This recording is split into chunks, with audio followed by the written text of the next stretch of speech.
अस्सलाम वालेकुम students, welcome to my YouTube channel tech study hub. Students, उम्मीद करती हूँ आप सब खैरियत से होंगे। तो स्टूडेंट्स, जैसे कि आप जानते हैं कि कंप्यूटर नेटवर्क्स की प्रीवियस लैब में हमने राउटिंग को डिस्कस किया था और उसकी एक टाइप स्टैटिक राउटिंग को हम सिस्को पैकेट ट्रेसर पर इम्प्लीमेंट करके देख चुके हैं। तो स्टूडेंट्स, आज की वीडियो लेक्चर में हम स्टैटिक राउटिंग के साथ जो हमने दूसरी टाइप पढ़ी थी डायनामिक राउटिंग की, हम उसको डिस्कस करने वाले हैं। और स्टूडेंट, अगर इन शॉर्ट आप लोगों को बताऊं डायनामिक और स्टैटिक का डिफरेंस, तो वहाँ पर स्टैटिक में जो कॉन्फ़िगरेशन हो रही होती है वो नेटवर्क एडमिनिस्ट्रेटर जो होता है वो खुद मैन्युअली कर रहा होता है। उसने खुद जाकर बताना होता है राउटर के ऊपर, चाहे हमारे नेटवर्क में 100 राउटर हैं, 1000 हैं, जितने भी राउटर्स हैं उसने खुद कॉन्फ़िगरेशन उनकी करनी होती है कि नेक्स्ट फ्लोर पे उसने किसको चूज करना है, नेक्स्ट पाथ उसने किस तरह चूज करना है। लेकिन डायनामिक राउटिंग में क्या होता है कि यहाँ पर नेटवर्क एडमिनिस्ट्रेटर को काम नहीं करना पड़ता। यहाँ पर जो होता है वो राउटिंग ऑटोमेटिकली होती जाती है। राउटर खुद हम एक प्रोटोकॉल इसके ऊपर सेट कर देते हैं। उस प्रोटोकॉल के अकॉर्डिंग के राउटर जो है with the passage of time and according to our needs best path जो है वो चूज कर लेता है।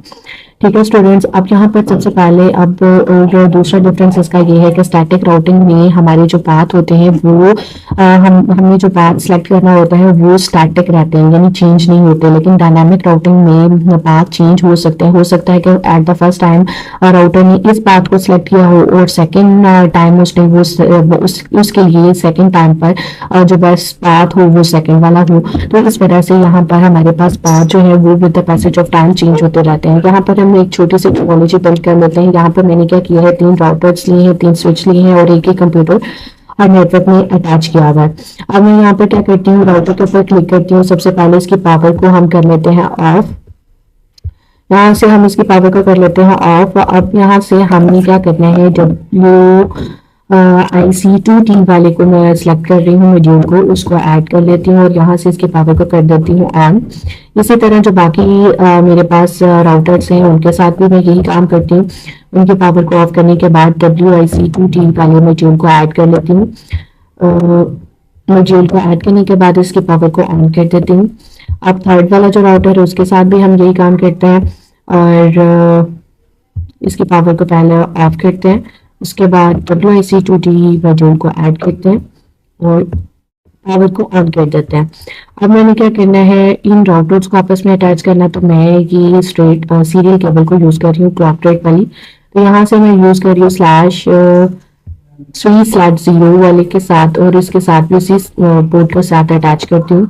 यहाँ से अब मैं इसकी पोर्ट यूज कर रही हूँ 3/1 वाली और यहाँ से इसकी पोर्ट यूज कर रही हूँ 3/0 वाली।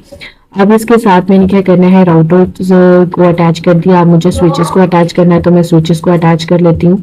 स्विचेस को अटैच करने के बाद हमने इन कंप्यूटर्स को IP असाइन करने हैं और नेटवर्क असाइन करने हैं। ठीक है स्टूडेंट्स, अब मैं क्या करती हूँ, अब यहाँ पर मैं सबसे पहले आप लोगों को नेटवर्क्स बता देती हूँ कि ये नेटवर्क्स है क्या क्या। अब यहाँ पर आप 2 पीसेस भी ले सकते हैं, लेकिन हमने जस्ट कॉन्सेप्ट को समझना है, इस वजह से मैं एक पीस ही ले रही हूँ, 192.168.1.0। अब ये नेटवर्क, अच्छा स्टूडेंट्स एक और बात बताती चलूँ कि डायनामिक राउटिंग के लिए प्रोटोकॉल जो यूज होता है वो होता है RIP रिप प्रोटोकॉल। तो इसके 2 वेरिएंट होते हैं, वेरिएंट 1 और वेरिएंट 2। इन दोनों वेरिएंट्स का डिफरेंस ये होता है कि RIP वेरिएंट 1 जो है वो हमारी सबनेटिंग के कॉन्सेप्ट को सपोर्ट नहीं करता, जबकि RIP वेरिएंट 2 जो है वो वहाँ पर हम सबनेटिंग को भी जो है वो इम्प्लीमेंट कर सकते हैं। लेकिन यहाँ पर मैं सबनेटिंग को लेकर नहीं चल रही। अगर आपको कॉन्सेप्ट की समझ आ जाती है तो आप सबनेटिंग को खुद इसके ऊपर इम्प्लीमेंट करके मेरे साथ शेयर करेंगे और अगर उसमें कोई प्रॉब्लम होगी तो आप मुझसे पूछ सकते हैं। यहाँ पर सेकेंड वाला नेटवर्क है 2.0/24। ठीक है, और थर्ड वाला जो मैं यूज कर रही हूँ वो है मेरे पास, यहाँ से हम थोड़ा सा इसको कर लेते हैं यहाँ से। अब यहाँ पर ये जो थर्ड वाला है इसको मैं यूज कर रही हूँ 92.168.3.0। अब ये जो नेटवर्क है जो राउटर आपस में बना रहे हैं, इनका हम थोड़ा सा डिफरेंस रख लेते हैं। मैं कहती हूँ 10.0.0.0 ये इसका नेटवर्क है, ये इस नेटवर्क को यूज कर रहा है। और ये वाला जो है ये यूज कर रहा है 10.11 को यूज कर रहा है। ठीक है, ये मैंने सिर्फ और सिर्फ डिफरेंस अपने समझने के लिए रखा है ताकि आप लोगों को अच्छे से समझ आ जाए। ठीक है, अब आप लोगों ने क्या करना है, इन पीसीस को आईपी असाइन करना है। तो सबसे पहले हम क्या करते हैं, इस पीसी को इस नेटवर्क का एक आईपी असाइन कर देते हैं और आईपी मैं इसका रखती हूँ 192.168.1.1। 1.1 हम इसका गेट पे रखते हैं, 1.2 इसका रख लेते हैं और इसको 192.168.1.1। ठीक है, इसके बाद हम इस राउटर का जो है कर लेते हैं कॉन्फ़िगरेशन, इसको गेट पे बना देते हैं। अब मैं कहती हूँ आई थिंक केवल ही हम पोर्ट को यूज़ कर रहे हैं 192.168.1.1। इसके स्टेटस को ऑन किया और ये देखिए हो गया। अब हम सेकेंड नेटवर्क के पीसी को भी ऑन कर लेते हैं, उसको जो है आईपी असाइन कर देते हैं। इसको आईपी में देती हूँ 2.2 का 192.168.2.2 सेपरेट मास्क। उसके बाद डिफॉल्ट गेटवे में रखती हूँ 192.168.2.1। इसके बाद हम क्या करते हैं, मुझे इस राउटर को गेटवे बनाना था, कॉन्फ़िगरेशन में मैं आती हूँ और आई थिंक हम इस पोर्ट को यूज़ कर रहे हैं। तो मैं कहती हूँ 192.168.2.1। इसके स्टेटस को ऑन करते हूँ और ये बाय डिफ़ॉल्ट मेरे पास सबनेट मास्क आ जाता है और यहाँ पर देखते हूँ कि हाँ जी ये हो गया। अब जो थर्ड नेटवर्क था इसके ऊपर भी करते हैं। इसके पहले पीसी को आईपी असाइन करते हैं। आईपी हमने देना है इसको 3.2, हम दे देते हैं 192.168.3.2 सबनेट मास्क और इसका डिफॉल्ट गेट फिर मैंने रखा है 192.168.3.1। इसके बाद हम राउटर के ऊपर जाते हैं और राउटर को भी गेट पे आईपी असाइन कर देते हैं 192.168.3.1। इसके बाद सबनेट मास्क इसका लिखा, इसके स्टेटस को ऑन किया। अब हमें क्या करना है, ये जो हमने पॉइंट्स बनाए थे राउटर के साथ आपस में कम्युनिकेट कर रहे थे और एक नेटवर्क बिल्ड कर रहे थे, अब हमें इन पॉइंट्स को भी यूज करना है। और यहाँ पर मैं कहती हूँ कि ये वाला जो पोर्ट है, हम सबसे पहले तो देख लेते हैं ये कौन कौन से पोर्ट को यूज कर रहा है। ये साइड पे पोर्ट को यूज कर रहे हैं सीरियल 0/3/0 को। तो यहाँ पर मैं दे देती हूँ इसका आईपी और इसका आईपी हम दे देते हैं, इसी नेटवर्क का देना है जो हमने यहाँ पर नेटवर्क मैंने आप लोगों को हाईलाइट करवाया है। मैंने लिखा है 10.0.0.1। ठीक है, इसका सबनेट मास्क और इसके स्टेटस को ऑन किया। इसके बाद मैं इस पोर्ट के, इस राउटर के इस पोर्ट के ऊपर आती हूँ और इसको मैं आईपी दे देती हूँ 10.0.0.1। 1 उसको दिया था, 2 उसको दे देते हैं। सबनेट मास्क लिखा और इसके स्टेटस को ऑन किया। ये देखेंगे इसका कनेक्शन एस्टैब्लिश हो गया है, हमने इसके लिंक्स को ऑफ कर लिया है। अब हमें क्या करना है, इन दो पोर्ट्स को भी क्या करना है, इन राउटर के 2 पोर्ट्स को भी लिंक अप करना है। तो हम कह लेते हैं ये है, ये यूज कर रहा है सीरियल 0/3/0 को और ये यूज कर रहा है 0/3/1 को। ठीक है, तो हम इस राउटर के ऊपर आते हैं। इस पोर्ट को मैंने अब जो आईपी देना है वो इस नेटवर्क का देना है 11 वाले का 11.0.0.1 सबनेट मास्क। ठीक है, सबनेट मास्क अब क्योंकि ये क्लास ए का आईपी है और आप लोगों को पता है और इसका सबनेट मास्क वो बाय डिफॉल्ट ये रख रहा है। इसके स्टेटस को ऑन किया। ठीक है, अब मैंने क्या करना है, इसकी /3/0 वाले को मुझे आईपी देना है 11.0.0.2। ठीक है, सबनेट मास्क। अब यहाँ पर देखें इसके स्टेटस को मैंने ऑन कर दिया।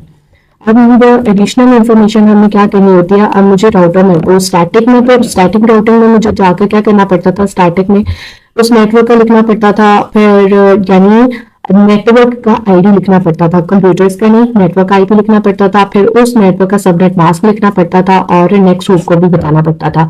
लेकिन रिप प्रोटोकॉल में क्या होता है कि मुझे सिर्फ और सिर्फ उन नेटवर्क्स आईडी का बताना पड़ता है, ना तो मुझे उसके सबनेट मास्क को बताना पड़ेगा, वो ऑटोमेटिकली खुद ब खुद कैलकुलेट कर लेता है, और ना ही मुझे उसके नेक्स्ट होप को बताना पड़ता है।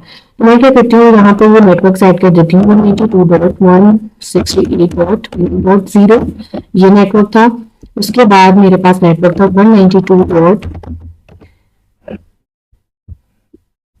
192.168.2.0, 192.168.3.0 इसको भी ऐड कर लिया। अब इसके बाद मुझे क्या करना है, इन नेटवर्क्स को भी ऐड करना है। मैं यहाँ पर राउटर को ऐड कर रही हूँ, तो इसका अपना जो नेटवर्क था उसको भी ऐड करना पड़ेगा। उसका नेटवर्क था 10.0.0.0, इसको ऐड किया, और फिफ्थ वाला हमारे पास नेटवर्क था 11.0.0.0। ठीक है, इसको भी ऐड कर लिया। अब यही काम मुझे बाकी राउटर्स के साथ भी करना पड़ेगा। मैं रूट में आती हूँ और उसमें मैं ऐड कर देती हूँ नेटवर्क्स 1.0 ऐड किया। फिर मैंने बताया 192.168.2.0 ऐड किया, 192.168.3.0 ऐड किया, 192.168. नहीं, अब ये तीनों नेटवर्क हो गए। बाकी में था 10.0.0.0, इसको ऐड किया। 11 वाला था, इसको ऐड किया। ठीक है, अब मुझे थर्ड वाले राउटर के साथ भी यही काम करना है। मैं रिप प्रोटोकॉल में आती हूँ, उसको बताती हूँ 10.0.0, इसको ऐड कर लो अपने पास। फिर ऐड कर लो 11.0.0.0 को, फिर ऐड कर लो 192.168.1.0, इसको ऐड कर लो 192.168.0.2.0, इसको ऐड कर लो, और फिर वाला था 192.168.3.0, इस नेटवर्क को ऐड कर लो। ठीक है, यहाँ पर हमने अपना जो है वो रिप प्रोटोकॉल को बता दिया है कि उसने किस किस नेटवर्क के साथ कम्युनिकेट करना है। अब हम देखते हैं कि क्या राउटर कम्युनिकेट कर पाता है या फिर नहीं। अब हम किसी मैं इसके ऊपर आती हूँ, मैं कहती हूँ कि मुझे इस नेटवर्क के पास जाना है 3.0 के पास। सॉरी, हम जाएंगे डेस्कटॉप में, यहाँ से हम कमांड प्रॉम्प्ट में जाएंगे और टाइप करके देखते हैं 192.168.3. आई थिंक हमने रखा था, रन करते हैं। Request time out. अब यहाँ पर देखें, फर्स्ट टाइम उसने राउटर को यूज किया, इस वजह से रिक्वेस्ट टाइम आउट हुई, अदरवाइज हमने पैकेट सेंड किए और रिसीव भी कर लिया। अब दोबारा से ऐसे कंप्यूटर के साथ करती हूँ तो आप लोग देखेंगे कि कोई भी पैकेट ड्रॉप नहीं होगा। ये देखें, कनेक्शन एस्टैब्लिश हो गया। अब हमने ये काम किया था 1 का PC0 का PC3 के साथ, यानी 1.0 का कनेक्शन किया था 3.0 के साथ। अब मैं कहती हूँ क्या ये कंप्यूटर 3.0 के साथ कर पाता है। यहाँ पर लिखती हूँ 192.168.3.2, इसको किया। यहाँ पर देखें, कनेक्शन एस्टैब्लिश हो गया। अब यहाँ पर ही मैं करती हूँ फर्स्ट नेटवर्क के साथ, उसके कंप्यूटर के साथ क्या ये कर सकते हैं 1.2 एंटर किया। यहाँ पर देखिए, इसके साथ भी कनेक्शन एस्टैब्लिश हो चुका है। ठीक है स्टूडेंट्स, अब यहाँ पर हम सिमुलेशन मोड में भी आप लोगों को मैं करके दिखा देती हूँ। मैं कहती हूँ कि ये कंप्यूटर इसके साथ करना चाहता है, तो क्या ये देखें सक्सेसफुल हो गया। अब दोबारा से मैं कहती हूँ कि क्या ये कंप्यूटर इसके साथ कर पाता है। ठीक है, अब यहाँ पर स्टूडेंट्स एक और बात मैं आप लोगों को बताते चलूँ। यहाँ पर हम क्योंकि हमने कहा कि राउटर ने शॉर्टेस्ट पाथ को सिलेक्ट करना होता है, तो यहाँ पर हम एक और सिनेरियो ले लेते हैं। मैं कहती हूँ कि ये राउटर एक पाथ ये हो सकता है कि वो राउटर 1-2 से होते हुए इसके पास आए, और दूसरा जो है वो डायरेक्ट भी हम करके देख लेते हैं कि मैं कहती हूँ कि ये डायरेक्ट भी इसके पास जा सकता है। ठीक है, यहाँ पर मैं इसका नेटवर्क रख देती हूँ, इसका नेटवर्क रखती हूँ 12.0.0.0। ठीक है, अब मुझे क्या करना पड़ेगा, इसकी पोर्ट्स को भी करना पड़ेगा। हम यहाँ से देख लेते हैं अब ये कौन से पोर्ट को यूज कर रहा है, पहले हम ये देख लेते हैं ये कौन से पोर्ट को यूज कर रहा है। 0, ओके, हम इसके ऊपर आते हैं। कौन से पोर्ट है स्टूडेंट्स, एक मिनट, हम इसके ऊपर आते हैं। ये इस पोर्ट को यूज कर रहा है, तो इसे इसका आईपी देते हैं 12.0.0.1। ठीक है, सबमिट मास्क ऑन किया। इसके बाद इसको भी करना था, इसके ऊपर आउटर के ऊपर क्लिक किया। इसको मैंने आईपी देना है 12.0.0.2 टू सबनेट मास्क, इसके स्टेटस को ऑन किया। ठीक है, अब मुझे क्या करना पड़ेगा, इन राउटर्स को इस नेटवर्क का भी बताना पड़ेगा। तो मैं क्या करती हूँ, रूट में जाकर ये भी ऐड कर देती हूँ, 12.0.0.0 को भी ऐड कर देती हूँ। इसके बाद मुझे क्या करना है, सेकेंड राउटर के ऊपर भी आना है और यहाँ पर भी कर देते हैं 12.0.0.0 को ऐड कर देते हैं। ठीक है, अब यानी वो सिलेक्शन करेगा कि उसके बाद मल्टीपल पाथ है, उसने किस पाथ को यूज करना है। ठीक है, 0.0.0 इसको भी ऐड कर देते हैं। ठीक है, तो यहाँ पे टाइम को वो मैनेज करेगा कि पहले वो इस पाथ को यूज कर रहा था, फॉर एग्जांपल राउटर 1 ने राउटर 0 के पास जाना था तो वो इस पहले 2 के पास जाता था, फिर वो 0 के पास। अगर अब राउटर 1 ने और राउटर 0 के पास जाना है तो वो डायरेक्ट भी जा सकता है। अब हमें ये देखना है। ठीक है, अब मैं क्या करती हूँ, यहां से करती हूँ 0 का इसके साथ। ठीक है, ये देखिए ये सक्सेसफुल हो गया। अब यहाँ पर हम सिमुलेशन मोड में भी आ सकते हैं। यहाँ पर देखिए मैं कहती हूँ कि ये मैं चाहती हूँ PC2 जाए PC0 के पास, तो यहाँ से हम इसके ऑन करते हैं। देखें प्रोग्रेस,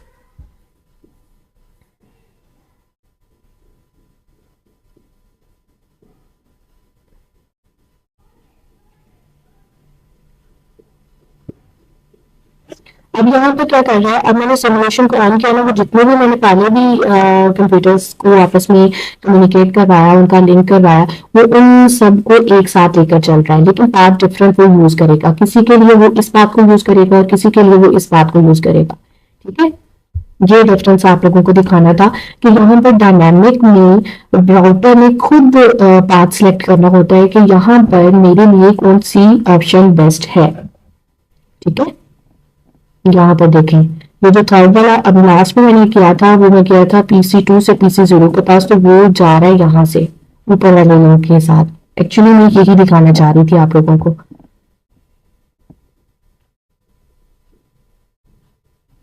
ये देखें सक्सेसफुल हो गया। अब बाकी जो है वो भी सक्सेसफुल हो जाएंगे। कि एक रह गया, ये देखें सारे के सारे मैंने सक्सेसफुल कर लिए हैं। ठीक है, अब मैं इस दोबारा रियल मोड में आ जाती हूँ तो ये सारा खत्म हो जाएगा। तो स्टूडेंट्स ये बेसिकली कॉन्सेप्ट होता है डायनामिक राउटिंग का, जिसके अंदर राउटर खुद जो है वो बेस्ट ऑप्शन सेलेक्ट कर रहा होता है, बेस्ट रूट सेलेक्ट कर रहा होता है कि मेरे पास कौन सा जो है वो मिनिमम पाथ होगा। ठीक है, तो एक्चुअली डिफरेंस आप लोगों को यही बताना था कि स्टैटिक राउटिंग और डायनामिक राउटिंग एक्चुअली होती क्या है।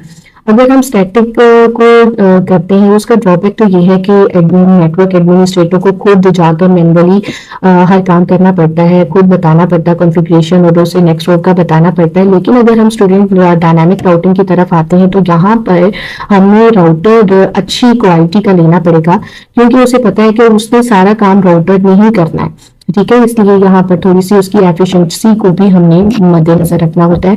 आई होप आपको आज की लैब की और राउटिंग की और इसकी टाइप्स जो है स्टैटिक राउटिंग और डायनामिक राउटिंग की समझ आ गई होगी। तो स्टूडेंट्स मिलते हैं नेक्स्ट वीडियो लेक्चर में नए टॉपिक के साथ। तब तक अपना ख्याल रखिएगा और दुआ में याद रखिएगा। अल्लाह हाफिज।